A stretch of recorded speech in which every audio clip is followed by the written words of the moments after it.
qamar sugaane waxaa saacad ka hor lagu xiray saldhigga Berbera halkaas oo ciidanka booliiska ay gacanta ku soo dhigeen guri uu ka joogay ama hoy uu ka deganaa magaalada Berbera war degdega bismillaahir rahmaanir rahiim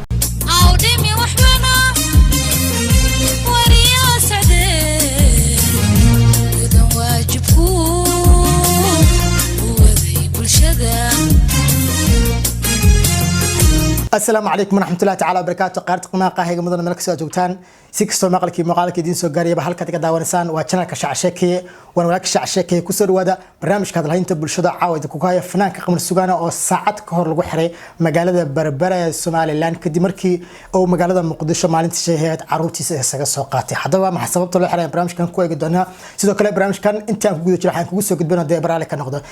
سلو أنت بري لو سميدنا مقالة مقدسة بلال بشاوي من حوينها تيك توك كدي مركي حبسي مقالة هرجيسة قلبت أصلا لقى صاري كدي مركي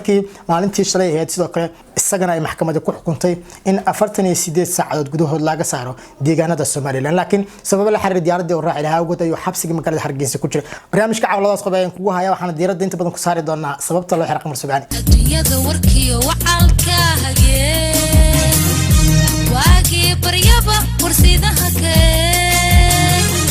wixii soo kordhiyo siduu yahay wadcigu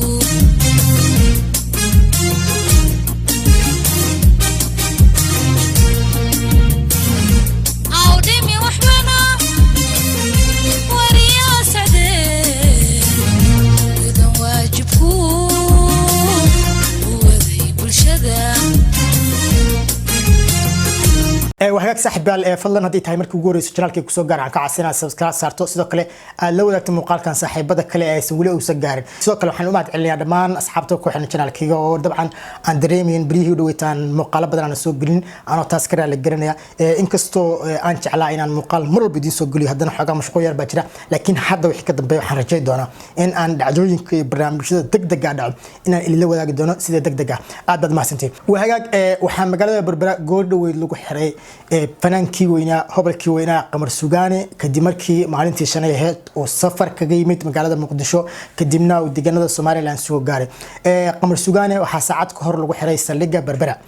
halkaas oo ciidanka booliiska ay gacanta ku soo dhigeen guri uu ka joogay ama hoy uu ka deganaa magaalada Berbera qamar sugaane sababta loo xiray waxaa lagu sheegay in loo haysto safarkii uu dhawaan ku tagay magaalada Muqdisho halkaas uu muddo bilooyin iska soo baashaalay isagoo inta badan xitaa shooyo ku dhigtay magaalada Muqdisho waxaana qamar sugaane loo haystaa inuu fasax la'aan markii hore Soomaaliland aga baxay kadibna uu fasax la'aan ku soo galay ama wada hadlaan ku soo galay inta ka badan wax xog ah oo siyaada oo qamar sugaane ku saabsan ma jirto laakiin dadku waxa inta badan la yaabayeen arrimahan soo laabtay Soomaaliland xaggeeda fanaaniinta hadii YouTubers-ka lahayd hadii dhalinyarta ahayd xabsiga magaalada Hargeysa ama Berbera ama adigu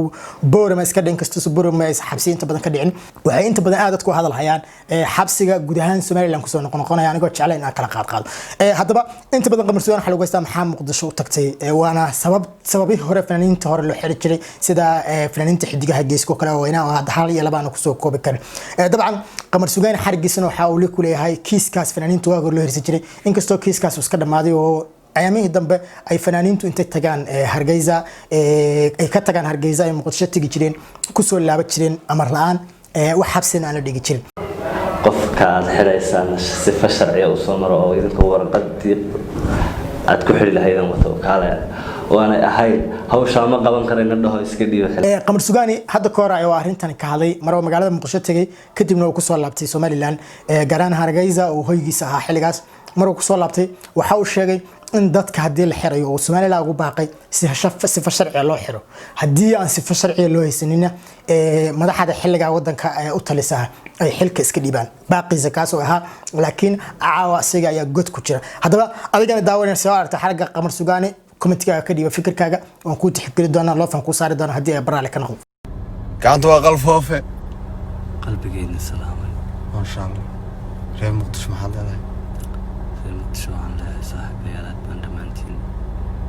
idin salaamaya si kale iyo laaba saaka Hargeysa u socdaa insha Allah waxaan leeyahay kulan dambe waxay sala dhamaantiinba inagoo nabadeed ku nabad insha Allah bismillah ilaahay subhanahu reerkiisana waxaan leeyahay ولدي صعد إلهي نبت يعانه نقول نادي عاني عمبورو يهلب يعني كيل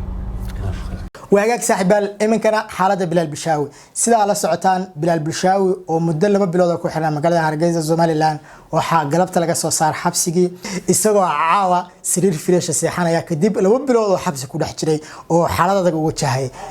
بلال بشاوي وحلا قرشين يا ديار التيكت كيسوا ديار باسبو وحي سفيزيز حدا واسكو ديار داعين كسو سفيزي وسجن في سمجرت ادي جو باغا انت بدل لو يقان منا ورقدها dadka markii tarxiilka lagu soo leeyahay go baga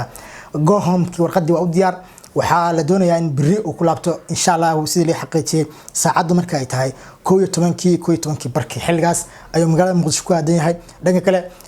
xiriir la sameeyay dhalinyaro ku sugan magaalada Muqdisho ay sheegeen inay socoto ama caawa ay socoto oo la kala duwan soo dhaweyn balaaran oo aan loo kala harin hadday madaxaalada shacab ahaleed oo loo sameeyo doono Bilal Bashaawi markuu Muqdisho ka soo dago waan sugi doonaa insha Allah waana soo shirgari doonaa waan la wadaagi doonaa wixii warar ee xarigaas Bilal Bashaawi macnaha ay soo dhaweyntiisa ku soo kordha